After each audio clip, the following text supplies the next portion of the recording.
Hello, and thanks for joining us for this edition of the 2014 Campaign Roundtable series. I'm politics reporter Robert-rizzuto, and we are here with the three Democratic candidates seeking to be the next Lieutenant Governor of Massachusetts. Gentlemen, again, thank you for joining us today. Thank you, Rob. For our next question, we are going to kick it over to our panel of journalists, and the first question is going to come from the Republicans' Director of Reader Engagement, Rob Genest. Rob? Gentlemen, if elected, what is the one single biggest issue you would like to take on and have an active role and voice on? Okay, so, personal agenda, something that's very important to you. You'd like to spearhead and take an active role in if elected. Mike, we can start with you on this one. Sure, I'll take an active role in continuing to combat family homelessness and homelessness in general in Massachusetts. It's something that the former Lieutenant Governor did, and it's an area where we have a void right now. Tonight alone in Massachusetts, we will have more than 4,000 families that do not have a home to go to. This is unacceptable in one of the wealthiest states and one of the wealthiest nation that this planet has ever known. The fact of the matter is the majority of those families are run by a single mom. I was raised by a single mom, but I was supported by a community. And I know that as a community, we have to work with one another, we have to support one another if we are going to build the Massachusetts that I believe in, and I think the people of Massachusetts want.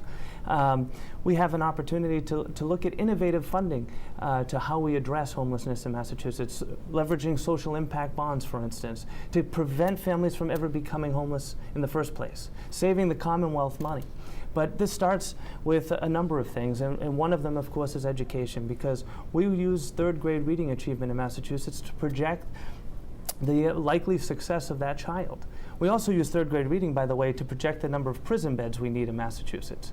Yet we will spend $48,000 a year to house or incarcerate a nonviolent offender with an addiction problem. We'll spend $40,000 a year to house a homeless family, but we only spend $13,000 a year on average to educate that third grader. We have to start tackling problems at their root cause and not just throwing money at the symptoms. We really can have an opportunity to tackle these issues. Gotcha. Thank you very much. Homelessness, very important. Mr. Kerrigan, on this topic, what is the one thing near and dear to you that you would take on as and take an active role in if Lieutenant Governor? Sure. Well, I believe the Lieutenant Governor has an opportunity to really serve to be a voice, not just for the governor, but for communities all across Massachusetts. I've been proud to be endorsed by 17 mayors across the state and local elected officials at all levels across the Commonwealth. I want to work with them every day to make sure their voices are heard. But one of the most important things I want to do, I want to start the day after the election, not the day after the inauguration, because it's too important. Chairing a competitiveness council. I believe we've got to work with folks all across Massachusetts in all walks of life to really hear from them about how we can make Massachusetts more competitive across the board. Because frankly, homelessness is a critical issue.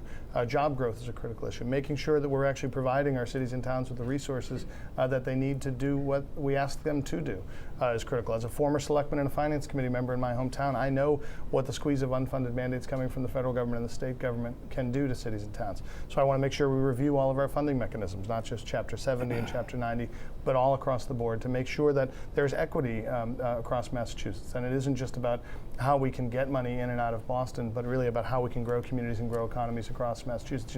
The other day I was in Franklin County with Stan Rosenberg and others at the Opiate Task Force. And someone said a phrase that has stuck with me, that in Franklin County, because of the lack of resources there, they are collaboration rich and resource poor, but they get an awful lot done by working together.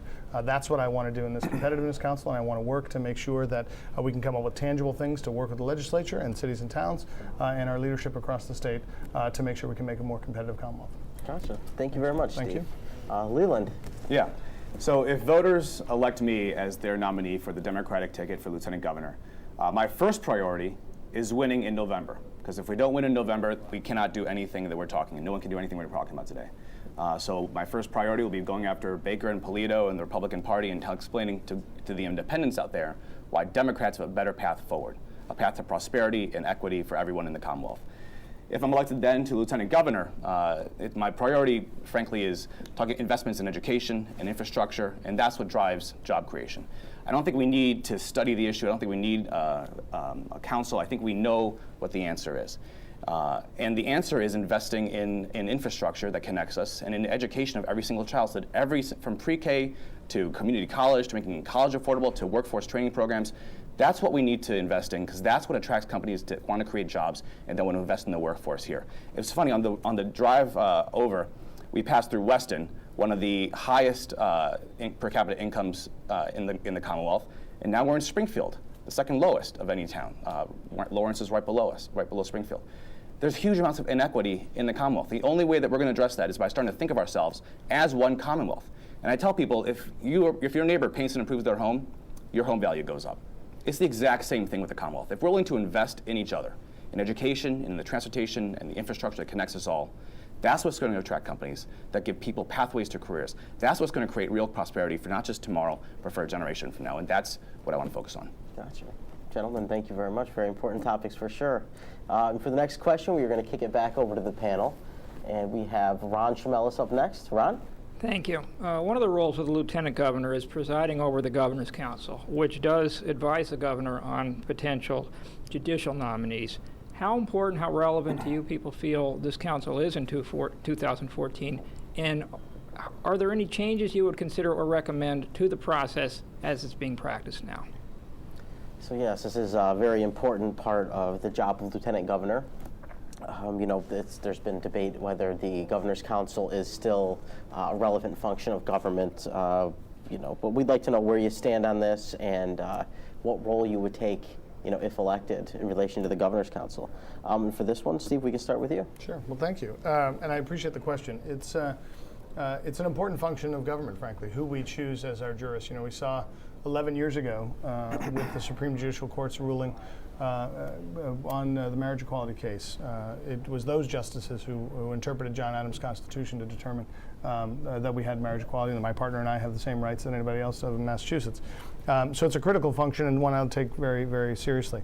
For me, we take major steps when we introduced the Judicial Nominating Committee and we started to professionalize some of the aspects. People do have some concerns about the Governor's Council. We can't sweep that under the rug, but I do believe that really talking about colossal changes, getting rid of it, we have an opportunity to get rid of the Governor's Council every 2 years by electing 8 new members of the Governor's Council. I believe the idea that depoliticizing it by taking it from 8 people who individually are responsible for representing more people than a member of Congress here in Massachusetts and moving it to 40 state senators who are politicians themselves, as we are, is just not the right solution. I don't believe moving it from 8 to 40 depoliticizes anything. And for me, I would work with the Governor to make sure that the quality and caliber of the judges that we nominate meet our vision and philosophy for governing, and that we work hard with the Council to get those judges seated on the bench as quickly as we can to make sure that we have justice served here in Massachusetts. Very good. Leland, where do you come down on the topic of the Governor's Council? Again, on my website, lelandcheung.com/reboot, I've called for the abolishment of the Governor's Council. I believe that it's an antiquated vestige of our colonial days. Much of its power has been stripped away after some scandals and some corruption that was uncovered half a century ago. And today, the nominees that we've had problems pushing through the Governor's Council and the ones that have been rejected haven't been because of merit, haven't been because of their credentials. It's been because I don't even know why. My first experience with the Governor's Council was working with Governor's Counselor Terrence Kennedy, who's endorsed my candidacy, trying to get the first Asian American woman onto the Supreme Judicial Court, expanding the diversity of that court. And it was a fight. We didn't even know why the pushback was there, but we were able to get it through. But the Governor's Council's districts are drawn around state Senate districts.